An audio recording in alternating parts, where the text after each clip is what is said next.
pidana pencucian uang.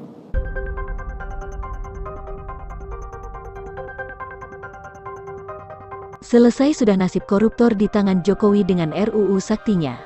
Pada usaha memerangkap tahap para koruptor, serta membuat supaya para koruptor kapok, Menteri Koordinator Bidang Politik, Hukum, serta Keamanan Mahfud MD pada DPR buat lekas membebaskan konsep undang-undang, RUU, perebutan aset.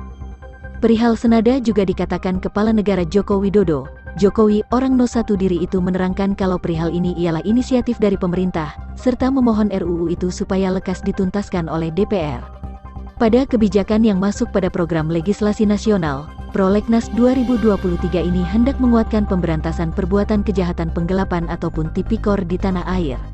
Ini prosesnya sudah berjalan, saya harapkan dengan UU perampasan aset itu dia akan memudahkan proses-proses utamanya dalam tindak pidana korupsi untuk menyelesaikan setelah terbukti karena payung hukumnya jelas, ucap Jokowi, Minggu tanggal 9 April tahun 2023. Lebih dahulu, pada rapat kegiatan dengan Komisi 3 DPR RI, Ketua Komite Koordinasi Nasional Pencegahan dan Pemberantasan Tindak Pidana Pencucian Uang, TPPU, Mahfud MD memohon sokongan DPR buat mengesahkan RUU perampasan aset.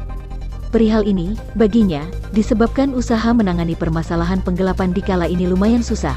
Oleh sebab itu, petugas penegak hukum menginginkan senjata buat menanggulangi penggelapan. Kepada Ketua Komisi 3 Bambang Pacul, Mahfud berharap sokongan. Tolong melalui Pak Bambang Pacul, Ketua Komisi 3, Pak, rancangan Undang-Undang Perampasan Aset tolong didukung, ucapnya. Koordinator Divisi Hukum serta Monitoring Peradilan ICW Lalola Ister Kaban berkata RUU ini sesungguhnya mempunyai wujud draft dalam 2015. Draft ini telah lumayan kokoh buat mengambil aset-aset pelakon tindak kesalahan yang mencuci uangnya, bukan cuma koruptor tetapi tercantum pelakon terorisme, narkotika, pencurian, sampai penggelapan. Kenapa itu perlu didukung pembahasan dan pengesahannya? Karena RUU ini akan mempercepat proses perampasan dan pengembalian aset hasil tindak pidana, salah satunya korupsi, jadi bukan hanya untuk tipikor berlakunya, ucap Lola.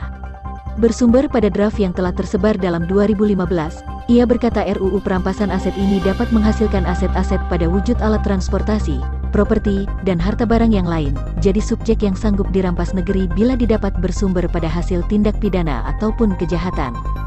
Tetapi, Lola menegaskan, draft terkini belum dibuka aksesnya oleh pemerintah alhasil dapat saja terjalin penguatan lebih bagus ataupun justru membuka luas pelemahan kepada RUU itu.